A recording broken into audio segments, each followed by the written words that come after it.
Hello friends, Radhe Radhe. आप सब लोग कैसे हैं?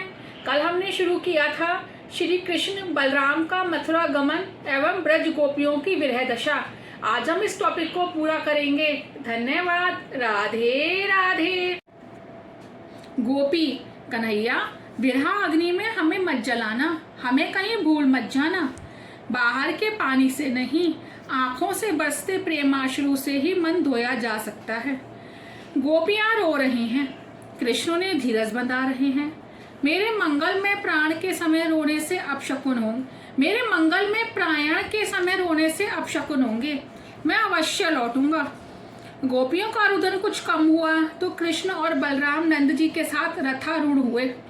रथ चलने लगा तो गोपियां भी पीछे पीछे चलने लगी। कन्हैया के मना करने पर आंसू रुक गए थे, किंतु फिर बह निकले।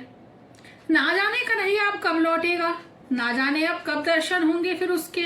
वह बड़े जोरों से रोने लगी। कैसी थी वे गोपियां? श्री कृष्ण से मन लगा हुआ था। हे गोविंद, हे माधव, इस गोकुल को मत उजाड़ो। नाथ, इस गोकुल को अनाथ ना करो, हमको भूल ना जाना। एक गोपी कह रही है, नाथ, तुम्हारे दर्शन किए बिना पानी तक न पीने का मेरा नियम था। मेरे यहाँ कुछ क्षणों के लिए आते रहना। सारा गांव रो रहा था। अक्रूर जी भी द्रवित हो गए। ग्रामजनों का कृष्ण प्रेम और कृष्ण विरह का दुख देखकर अक्रूर जी की आंखें भी आंसू बहाने लगी। गायें भी रो रही थीं। कई गोपी रथ के पीछे दौड़ रही हैं तो कई मूर्छित होकर गिर रही हैं। श्री कृष्ण ने अर्जुन से कहा, यह प्रेम से छलकते हुए हृदय वाले ग्रामजन मुझे आगे बढ़ने नहीं देंगे, सो रथ जरा जल्दी चलाओ। अधीरता से यशोदा रथ के पीछे दौड़ने लगी।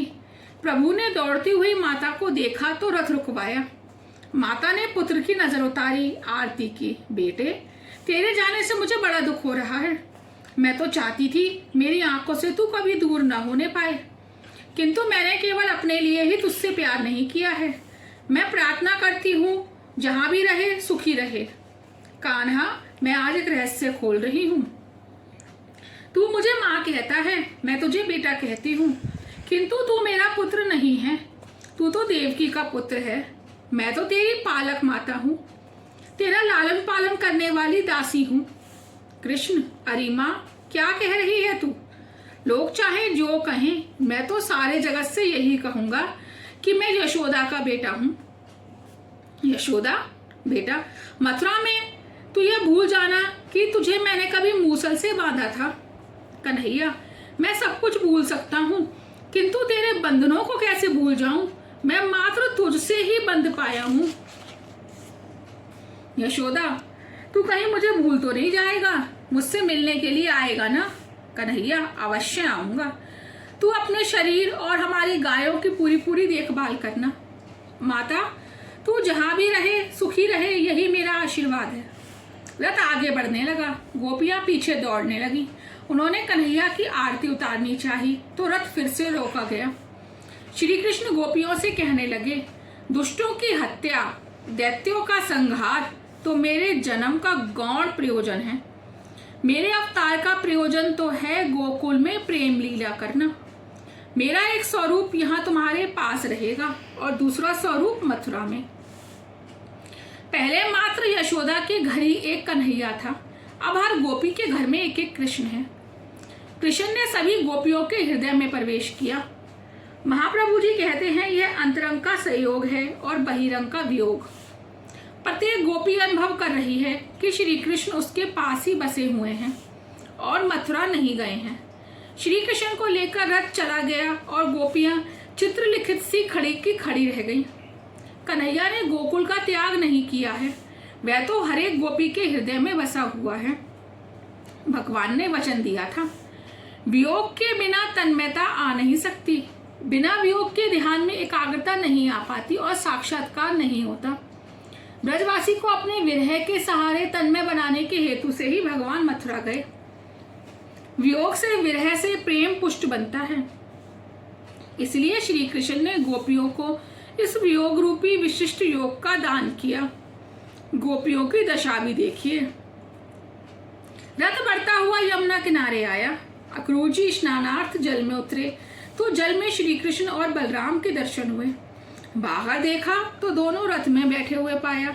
बार बार ऐसा अनुभव हुआ। अक्रूर को भगवान नारायण के दर्शन हुए।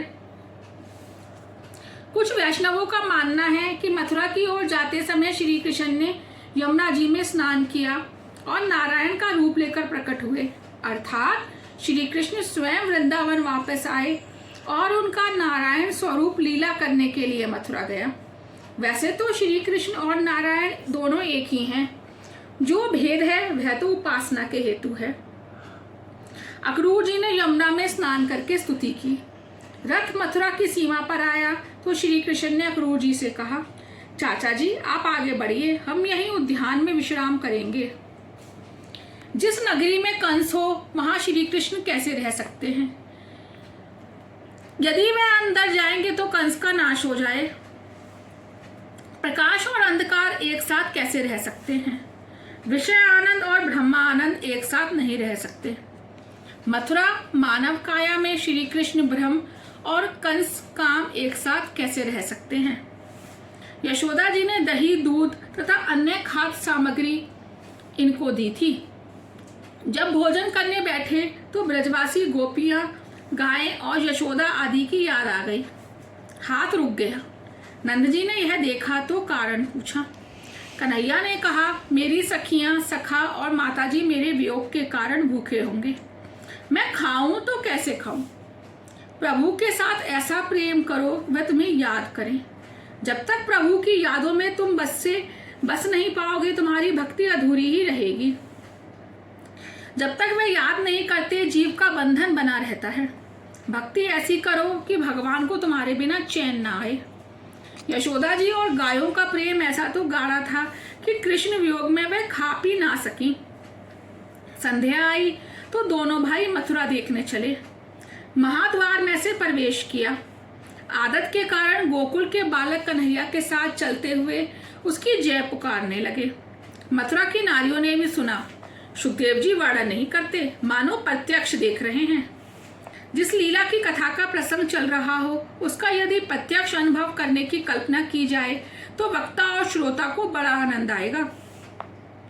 स्तनपान कराती हुई एक माता बालक को वहीं छोड़कर कृष्ण के दर्शनार्थ दौड़ निकली। अपना बालक तो घर में ही रहने वाला है, किंतु कृष्ण के दर्शन फिर शायद ना हो सके। इसी प्रकार नगर के छोटे बड़े सभी अपना अपना कामकाज छोड़कर श्री कृष्ण के दर्शन के लिए दौड़ चले। भगवान के दर्शन के लिए वैसी ही लगन होनी चाहिए। आतुरता के बिना दर्शन नहीं हो पाते। दर्शन में लीन हो जाने के बाद बड़ा आनंद आता है। ऐसी व्याकुलता, आतुरता, लगन होगी तो ईश्वर दर्शन देने की कृपा करेंगे। मथुरा की स्त्रियां श्री कृष्ण के दर्शन करती हुई आपस में बातें करने लगी। धन्यवाद। आज का टॉपिक यहीं पूरा हुआ। कल हम शुरू करेंगे मथुरा में रजकोद्धार, कुब्जा पर कृपा, धनुष भंग एवं कंस की घबराहट। धन्यवाद। राधे राधे।